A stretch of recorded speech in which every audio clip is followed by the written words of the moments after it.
Students welcome back to our YouTube channel civil poly. अब जो हम लोग न्यूमेरिकल सॉल्व करने वाले हैं ये भी हमारा कॉम्पोजिट सेक्शन का ही न्यूमेरिकल है। इसमें जो है इसमें बोला है हमको एक कॉपर ट्यूब है जिसके अंदर में स्टील रॉड जो है वो इनक्लोज्ड है। हमको stresses in steel rod and copper rod हमको कैलकुलेट करना है और साथ में एक चीज़ बोला है एक्सटेंशन ऑफ रॉड जो है वो भी हमको कैलकुलेट करना है। ठीक है, तो देख लेते हैं। A mild steel rod of 20 mm diameter, एक माइल्ड स्टील रॉड है जिसका डायमीटर जो है वो 20 mm का है। ठीक है, तो यहाँ पे ड्रॉ कर लेंगे माइल्ड स्टील रॉड, मतलब ऐसे कुछ हमारा एक सिंपल रॉड है, ये माइल्ड स्टील का रॉड है। ठीक है, तो ये रॉड है, इसकी डायमीटर जो है वो 20 mm गिवन है हमको। ठीक है, ये mild steel rod 20 mm diameter है इसका। ठीक है, एंड लेंथ 300 mm लॉन्ग। ठीक है, तो लेंथ जो दी है वो हमको दी है 300 mm, length is equal to 300 mm। ठीक है, ये हमको गिवन है। इस enclose centrally inside hollow copper tube, inside में एक हॉलो कॉपर ट्यूब के ये हमारा स्टील रॉड जो है वो प्रेजेंट है। ठीक है, ऑफ एक्सटर्नल डायमीटर। अब जो हॉलो कॉपर ट्यूब जो है उसका एक्सटर्नल डायमीटर कितना बोला है उसने, वो बोला है 30 mm। एक्सटर्नल डायमीटर जो है वो 30 mm का है। ठीक है, तो यहाँ पे एक निकाल लेते हैं 30 mm एक्सटर्नल डायमीटर। सपोज ऐसे कुछ हमने निकाल लिया, ये 30 mm का एक्सटर्नल डायमीटर हो गया, ये 30 mm है। ठीक है, ये 30 mm का एक्सटर्नल डायमीटर है। देन उसके बाद में क्या बोला है, internal diameter 25 mm। Internal diameter कितनी बोला है, 25 mm। ठीक है, अब देखो सिंपल चीज़, ये 30 mm है। ठीक है, और ये 20 mm है। ठीक है, तो 25 जो आएगा वो उसके बीच में आएगा। ठीक है, तो यहाँ पर सपोज ये 25 डाया। ठीक है, ये 25 डाया। ठीक है, अब इसका सिंपल मीनिंग हो गया कि ये जो है हमारा ये पोर्शन, ये स्टील रॉड है जिसकी डायमीटर जो है वो 20 mm गिवन है हमको। ठीक है, 30 mm ये पूरा पोर्शन, ये 30 mm। ठीक है, ऑलो। अब उसके बाद में ये जो पोर्शन है हमारा, ठीक है, ये वाला पोर्शन, ये पोर्शन जो है ये हमारा कॉपर का पोर्शन है। ये पोर्शन पूरा कॉपर का पोर्शन है। ठीक है, कॉपर का पोर्शन है। ठीक है, तो हम लोग इसको लिख सकते हैं, ये पोर्शन कॉपर पोर्शन, कॉपर का पोर्शन, और ये वाला स्टील का पोर्शन। ठीक है, तो इसको मैं लिख देता हूँ, ये पोर्शन जो है वो हमारा स्टील पोर्शन है, स्टील, एंड ये जो पोर्शन है ये पोर्शन, ठीक है, ये हमारा कॉपर का पोर्शन है। ठीक है, और ये बीच में जो है ये ब्लैंक पोर्शन है, ये खाली पोर्शन है। ठीक है, यहाँ पे एक रॉड है, सेंट्रल लोकेटेड है ये।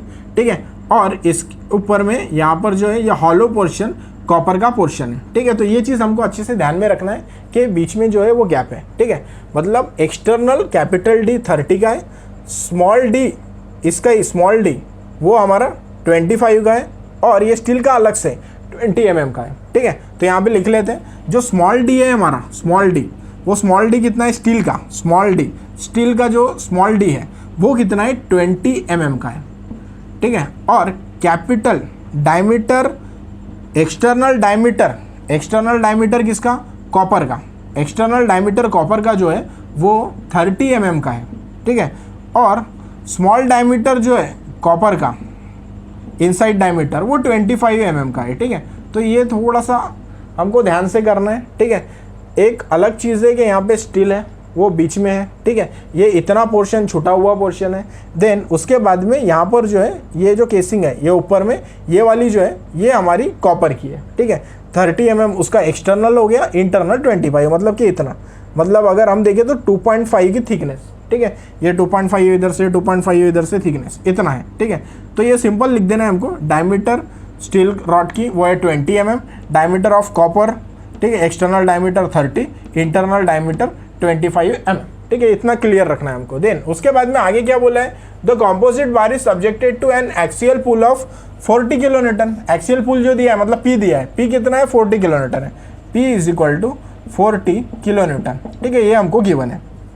देन उसके बाद में क्या बोला है, if E for steel, modulus of elasticity for steel, steel के लिए कितनी है 200 गीगा न्यूटन पर मीटर स्क्वायर। ठीक है, तो यहाँ लिख लेते हैं E की जो वैल्यू है हमारी, ठीक है, E की वैल्यू, तो E की वैल्यू जो है वो है हमारी E फॉर स्टील, स्टील के लिए ES, E for steel, modulus of elasticity of steel. देखो पहला वाला स्टील है, दूसरा वाला जो है वो कॉपर है। ठीक है, तो 200 गीगा न्यूटन पर मीटर स्क्वायर, 200 गीगा न्यूटन पर मीटर स्क्वायर, इतना हमको दिया हुआ है। ठीक है, अब देखो ध्यान से, यहाँ पर क्या है, गीगा न्यूटन पर मीटर स्क्वायर में है। ठीक है, अब इसको क्या करना पड़ेगा, सारे डायमेंशन हम mm में ले रहे हैं, इसको भी हम क्या करेंगे, इसको भी हम लोग न्यूटन में लेके आ जाते हैं। ठीक है, तो इसको क्या कर देंगे 40 × 10⁻³ न्यूटन। ठीक है, तो ये भी न्यूटन में ला लिया हमने। तो सारे डायमेंशन जो लेना है हमको वो न्यूटन और mm में लेना है, बट यहाँ पे डिफरेंट क्या हो गया, यहाँ पे गीगा न्यूटन पर मीटर स्क्वायर में, तो अब इसको कन्वर्ट करना पड़ेगा। ठीक है, तो देखो एक सिंपल चीज़ है यहाँ पर कि हमको एक चीज़ पता है, अगर 1 किलो न्यूटन से हमको जाना है न्यूटन में, तो हम क्या करते हैं 1000 या फिर 10⁻³ से मल्टीप्लाइड करते हैं, तो ये हमारा न्यूटन में हो जाएगा। मतलब कि 1 kilonewton is equal to 10⁻³ newton, 1000 से मल्टीप्लाइड करते हैं। ठीक है, देन 1 मेगा न्यूटन में है और न्यूटन में जाना है, तो हम क्या करते हैं 10⁻6 से मल्टीप्लाइड करते हैं। ठीक है, 10⁻6 से मल्टीप्लाइड करते हैं उसको। ठीक है, देन उसके बाद में अगर सपोज 1 गीगा न्यूटन है, तो क्या करना पड़ेगा इसके लिए, देखो 3 6 उसके बाद में और 3 बढ़ा दो, 9 हो गया 10⁻9 न्यूटन। ठीक है, तो जब भी 1 गीगा न्यूटन से न्यूटन में जाना है तो 10⁻9 से मल्टीप्लाइड करना पड़ेगा। ठीक है, सिंपल चीज़। तो यहाँ पे वही काम करते हैं हम लोग कि हम क्या करेंगे, इसको ये 200 ऐसे ही रखते हैं। ठीक है, मल्टीप्लाइड किससे करते हैं 10⁻9 से। अब ये हो गया न्यूटन में आ गया हमारा काम। ठीक है, न्यूटन में आ गया। अब नीचे में थोड़ी दिक्कत है कि यहाँ पर क्या बोला है, मीटर स्क्वायर बोला है। ठीक है, मीटर स्क्वायर बोला है उसने। अब मीटर स्क्वायर से हमको क्या करना पड़ेगा, mm स्क्वायर में आना पड़ेगा।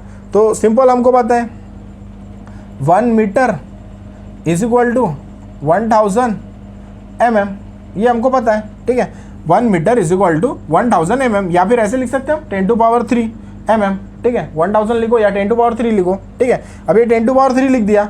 अब लेकिन क्या है, यहाँ पर मीटर का स्क्वायर है, तो 10⁻³ का स्क्वायर कर देंगे, सिंपल काम है। ठीक है, ये मीटर है, mm में जाना है इसमें।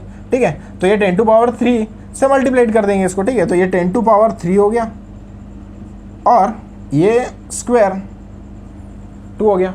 ठीक है, अब देखो सिंपल चीज़ है, यहाँ पर क्या हो गया 200 × 10⁻9 हो गया। ठीक है, डिवाइड में क्या हो गया 10⁻³ का स्क्वायर, तो वो क्या उतना हो गया 10⁻6 हो गया। अब ये 10⁻6 से नीचे में डिवाइड में ऊपर जाएगा तो क्या हो जाएगा, वो माइनस में हो जाएगा। ठीक है, तो 10⁻9 मल्टीप्लाइड बाय 10⁻6। ठीक है, तो 9 - 6 कर देंगे, 9 - 6 करेंगे तो कितना आएगा, वो 3 आ जाएगा। तो ES क्या हो जाएगा हमारा, ES is equal to 200 × 10⁻³ newton पर mm स्क्वायर। ठीक है, तो ये हमने यहाँ से जो है कन्वर्ट कर लिया है इसको, ES को कन्वर्ट करके कितना निकाल लिया हमने 200 × 10⁻³ न्यूटन पर mm स्क्वायर। ठीक है, बिल्कुल सिंपल लैंग्वेज में समझाया है आपको। ठीक है, तो यहाँ से एक एक स्टेप करके क्लियर करके समझाया है कि हमको न्यूटन पर mm स्क्वायर में अगर लाना है इसको, ठीक है, तो कैसे लाएंगे हम। ठीक है, तो ये सिंपल ध्यान में रखना है हमको। अगर किलो न्यूटन में है तो 10⁻³ से मल्टीप्लाइड न्यूटन में लाने के लिए, मेगा न्यूटन में 10⁻6 से, और अगर गीगा न्यूटन है 10⁻9 से। ठीक है, तो वो कर लिया हमने 200 × 10⁻9 डिवाइडेड बाय, ठीक है, 1000 का स्क्वायर कर दिया तो वो आ गया 10⁻6। ठीक है, 3 × 2 6 हो गया वो। ठीक है, तो 6 ऊपर में 6 लगे गए तो 9 - 6 हो गया, तो वो आ गया हमारा 10⁻3। ठीक है, तो 200 × 10⁻3 ये हो गया हमारा ES का। तो सिमिलरली ES निकल गया तो EC कैलकुलेट करने की ज़रूरत नहीं है, क्योंकि वो डायरेक्टली लिख देता हूँ मैं। तो कॉपर का कितना है, तो 100 है, तो वो डायरेक्टली लिख देता हूँ EC is equal to 100 × 10⁻³ newton पर mm स्क्वायर। उसमें भी यही चीज़ की है। ठीक है, तो आंसर उतना ही आने वाला है, इसलिए डायरेक्ट लिख दिया मैंने 200 × 10⁻3 100 × 10⁻3 EC की वैल्यू हो गया। ठीक है, यहाँ तक क्लियर है। देन इसके बाद में हम लोग आगे चलते हैं। अब आगे देखिए, आगे क्या करना है हमको, स्टेप नंबर 1 ले लेते हैं। ये कन्वर्शन वाला पार्ट हो गया। स्टेप नंबर 1, इसमें क्या करते हैं, एरिया फाइंड आउट कर लेते हैं। किसका, एरिया ऑफ कॉपर। ठीक है, तो कॉपर का निकाल लेते हैं एरिया। ठीक है, एरिया ऑफ कॉपर पोर्शन। ठीक है, वो कितना है, तो area of copper is equal to क्या लेंगे यहाँ पे π/4 into capital D square minus small d square. ये किसका, कॉपर का लेना पड़ेगा दोनों भी। ठीक है, तो कॉपर का लेंगे, पुटअप कर देंगे, आंसर निकाल लेंगे। π/4 इंटू कैपिटल D स्क्वायर, ये कितना है हमारा 30 है, 30 का स्क्वायर माइनस 25 का स्क्वायर कर देंगे। ठीक है, तो यहाँ से एरिया ऑफ कॉपर जो है वो हमारा निकल जाएगा। ठीक है। तो कैलकुलेटर में पुटअप करना है pi by 4 into 30 square minus 25 square, तो वो आता है हमारा 215.98 mm स्क्वायर। ठीक है, ये आ गया हमारा एरिया ऑफ कॉपर। तो एरिया ऑफ कॉपर पहले निकालो या फिर एरिया ऑफ स्टील निकालो, कोई फर्क नहीं पड़ता उससे। ठीक है, सेकंड स्टेप नंबर 2 में वो निकाल लेते हैं हम लोग। स्टेप नंबर 2 में हमको कैलकुलेट करना है एरिया ऑफ स्टील। ठीक है, तो एरिया ऑफ स्टील का फार्मूला क्या है हमारा, तो वो है pi by 4 into D square. ठीक है, तो ये ले लेंगे हम लोग pi by 4 into D square. अब देखो डी फॉर स्टील का निकालना है ds। ठीक है, तो वो कितना है हमारा, तो 20 mm है, तो 20 ले लेंगे यहाँ पर, तो 20 का स्क्वायर पाई बाय 4 इंटू 20 का स्क्वायर। ठीक है, तो एरिया ऑफ स्टील यहाँ से हम लोग निकाल लेंगे। एरिया ऑफ स्टील पुटअप करने के बाद में आता है हमारा 314.16 mm स्क्वायर। ठीक है, ये हो गया हमारा एरिया ऑफ स्टील। ठीक है, तो यहाँ से क्या किया हमने, एरिया ऑफ कंक्रीट कैलकुलेट कर लिया, एरिया ऑफ स्टील जो है वो भी कैलकुलेट कर लिया। ठीक है, देन स्टेप नंबर 3 की तरफ चलते हैं। स्टेप नंबर 3, ठीक है, स्टेप नंबर 3 तो वो मॉड्यूलर रेशियो वाली स्टेप थी हमारी। तो उसमें क्या था हमारा, तो sigma for steel, sigma for copper is equal to modulus of elasticity of steel divided by modulus of elasticity of copper.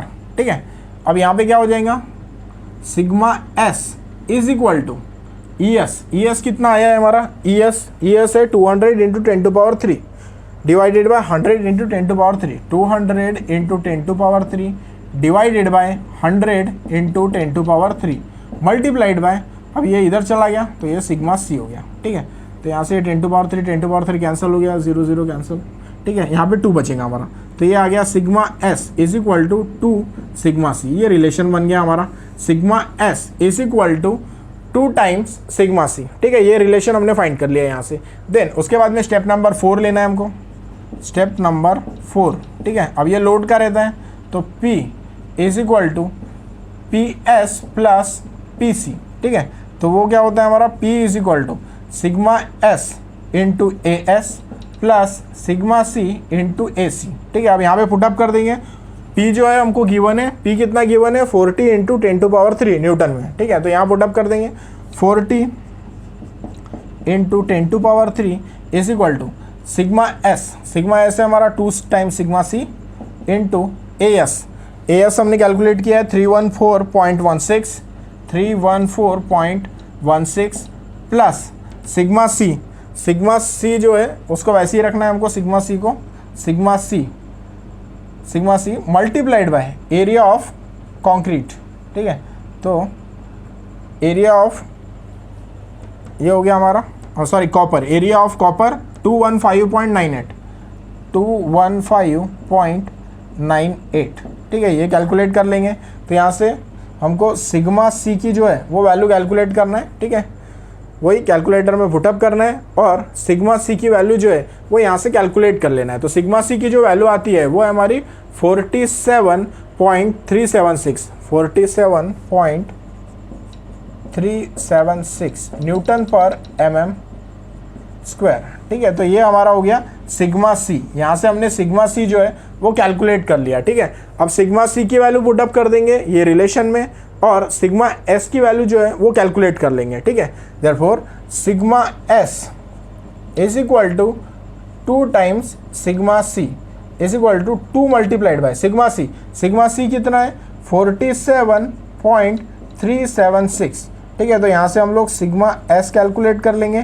तो इसको कैलकुलेट करने के बाद में सिग्मा एस की जो वैल्यू आती है वो है हमारी 94.75 न्यूटन पर mm स्क्वायर। ठीक है, तो यहाँ से हमने क्या किया, सिग्मा एस जो है वो कैलकुलेट कर लिया। ठीक है, अब सिग्मा एस कैलकुलेट होने के बाद में नेक्स्ट यहाँ पे क्या बोला है, देखो इसमें क्या बोला था, इसने पहले हमको स्ट्रेसेस निकालने को बोला था, stresses develop, find the stresses develop in the rod and also find the extension of the rod. ठीक है, एक्सटेंशन बोला इट मीन्स क्या बोला है, चेंज इन लेंथ, मतलब डेल एल निकालना है कितना है। ठीक है, डेल एल जो है वो हमको कैलकुलेट करना है। तो स्टेप नंबर 5 में वो कैलकुलेट कर लेते हैं। स्टेप नंबर 5, ठीक है। अब देखो सिंपल चीज़ है, डेल एल का प्रीवियसली भी हमने न्यूमेरिकल सॉल्व किया, तो डेल एल का फार्मूला हमको पता था। वो क्या था हमारा, del L is equal to P L divided by A E, ये हमारा फार्मूला था, ठीक है। Del L is equal to P L divided by A E, ठीक है। अब यहाँ पे जो है वो चेंज इन लेंथ हमको स्टील में पहले कैलकुलेट कर लेते हैं, स्टील के लिए, ठीक है। तो ये क्या हो जाएगा, पी एस हो जाएगा, ठीक है। देन उसके बाद में ये भी ए एस हो जाएगा, ठीक है। तो ये सब चीज़ें आ जाएंगी हमारी, और ये भी ई एस ले लेते हैं, ई एस, ठीक है। ये पुटअप कर दिया हमने।